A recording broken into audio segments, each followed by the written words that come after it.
అంటే హరిహర వీరమల్లు నిర్మాత AM Ratnam film development corporation చైర్మన్గా నేను వస్తున్నారు, నేను మాట్లాడాను సీఎంతో అని ఆ రోజు ఒక వేదిక పైన పవన్ కళ్యాణ్ మాట్లాడారు డిప్యూటీ సీఎం హోదాలో. అలాగే నాగబాబు మంత్రి అవుతారనేది ఇంకా అఫీషియల్గానే వాళ్ళు చెప్పారు.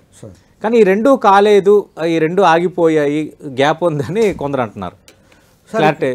దీంట్లో ఏంటనంటే సార్, మంత్రి పదవులు కానివ్వండి, ఇంకొక పదవులు కానివ్వండి, వాటికి అనేక రకాల సమీకరణాలు ఉంటాయి. ఓకే, సామాజిక సమీకరణాలు, ప్రాంతీయ సమీకరణాలు, వీటని అన్ని కూడా ఇవన్నీ అక్కడ ఉన్నటువంటి ఇప్పుడు మనకి అసెంబ్లీ అంటే మనకి కొంత పర్సెంటేజ్ 15% మినిస్టర్స్ ఉండాలి, ఇలాంటివి కొన్ని ఉంటాయి.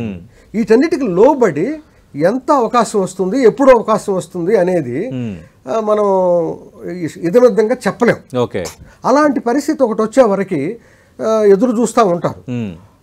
అలా ఏఎం రత్నం గారి విషయం కానివ్వండి, నాగబాబు గారి విషయం కానివ్వండి, అవి కూడా వీటిలో భాగంగానే అలా ఉండుండొచ్చు. ఓకే, అవి ఏవో పక్కన పడేసినటువంటి అంశాలని నేను అనుకోను. దానికి ఒక సందర్భం, ఒక అవకాశము, అడ్జస్ట్మెంట్స్ అవన్నీ ప్రభుత్వాల్లో చేసుకోవాల్సినటువంటి అవసరం ఉంటుంది. ఓకే, అలాంటి వాటిలో భాగంగానే ఇవేమన్నా కొంత ఆలస్యం కావచ్చేమో కానీ ఓకే, వాళ్ళకు ఒక అభిప్రాయం ఉంటే దాన్ని అమలు చేయటం అయితే కష్టం కాదు. ఓకే. అది